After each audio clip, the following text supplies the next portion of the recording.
Hello, grade 12s. Look, if you want to pick up some absolutely crucial marks in your final maths exam, you've got to master factorial notation. It might look a bit tricky at first, but in this explainer, I'm going to show you the simple rules and shortcuts that'll make it one of the easiest sections to score in. So let's get right into it. Okay, let's kick things off with a pretty typical exam-style problem. How many different ways can you arrange 5 books on a single shelf? Well, using the fundamental counting principle, we've got 5 open slots, right? For that first slot, you have 5 different books to choose from. Once you've placed one, you only have 4 choices left for the second slot, then 3 for the next, and so on, until there's only 1 book left for that final spot. So, to get the total number of arrangements, we just multiply the choices together. 5 times 4 times 3 times 2 times 1, which gives us 120. Now, that works fine for 5 books. But what if the question asked for, say, 20 books? You are not going to sit there and type all of that into your calculator. We need a much more powerful tool for this. And that tool, of course, is factorial notation. It is the essential shortcut for pretty much every counting and probability question you're going to face in your final exams. Honestly, mastering this is completely non-negotiable for paper 1, so let's break down exactly what it is. So what on earth is a factorial? Well, it's all about that little exclamation mark. Let's decode what it's actually telling us to do. So, formally, when we see n with an exclamation mark, we read it as n factorial. And it's really simple. It just means you take that positive whole number, n, and you multiply it by every single positive whole number that comes before it, all the way down to 1. It's just a product of a sequence of descending numbers. Let's make this super concrete with an example. If we see 4 factorial, it's just a command. Start at 4 and multiply by everything below it. So that's 4 times 3 times 2 times 1, which gives us 24. See? Simple, right? Now, for a really crucial rule. This is one of those things that doesn't quite follow the pattern, so you just have to memorize it. Trust me, examiners love to use this to catch people out, so you need to pay very close attention here.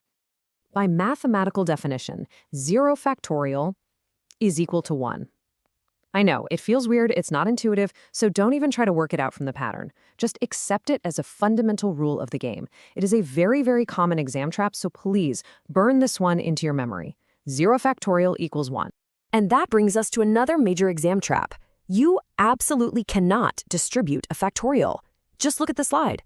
On the left, 5 factorial minus 3 factorial means you work them out separately. 120 minus 6, which gives you 114.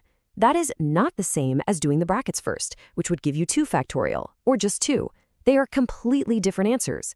You always have to calculate each factorial on its own first. You know, in your NSE exams, you'll almost never get a simple question like, what is 4 factorial? Instead, you'll have to simplify fractions that involve factorials. This is where the real marks are, and where a smart technique can save you a whole lot of time. Let's have a look at a typical example you might see.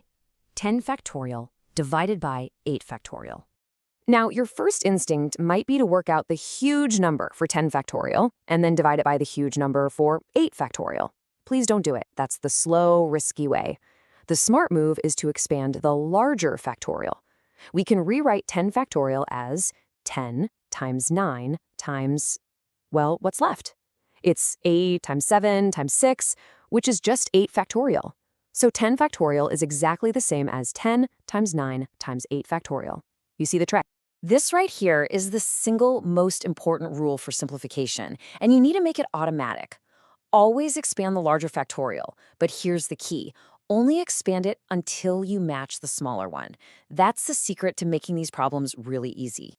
So by rewriting our fraction this way, you can clearly see that the 8 factorial on the top and the 8 factorial on the bottom are common factors. They simply cancel each other out. And what does that leave you with? A very simple calculation, just 10 times 9, which is 90. So much easier. All right, you've seen the technique now. It's time to put it to the test with a proper exam-level question. It's your turn. Okay, your task is to evaluate 7 factorial divided by the product of 5 factorial and 3 factorial. Remember that awesome cancellation shortcut?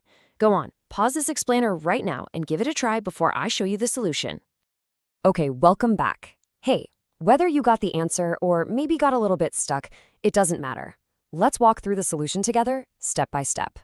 So first things first, we look at the denominator and we identify the largest factorial there, which is 5 factorial. So what we do is we expand the 7 factorial in the numerator, but we stop as soon as we get to 5 factorial.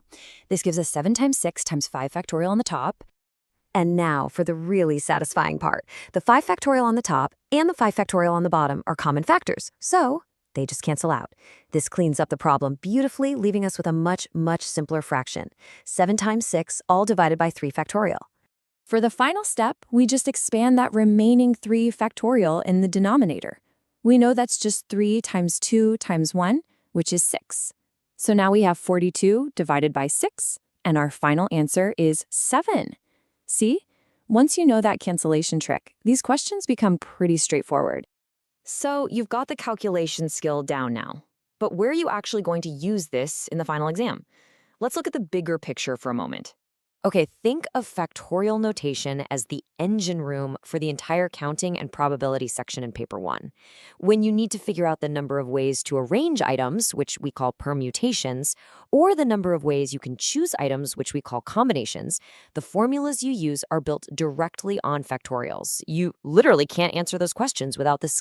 All right, let's lock in these key ideas. Here's a quick rapid-fire recap of the absolute essentials you have to remember. First, you've got to know the definition of n factorial. Multiply all the way down to 1. Second, please burn it into your brain that 0 factorial equals 1. Third, the golden rule for fractions is to expand the bigger factorial and cancel. And fourth, never, ever, ever distribute a factorial over addition or subtraction. The absolute best way to make these rules second nature is to just drill them with past exam papers. There really is no substitute for practice. You now have the core technique for factorial notation. The only question left is, how many marks are you going to go out and secure with it in your final exam? Go and practice. Good luck.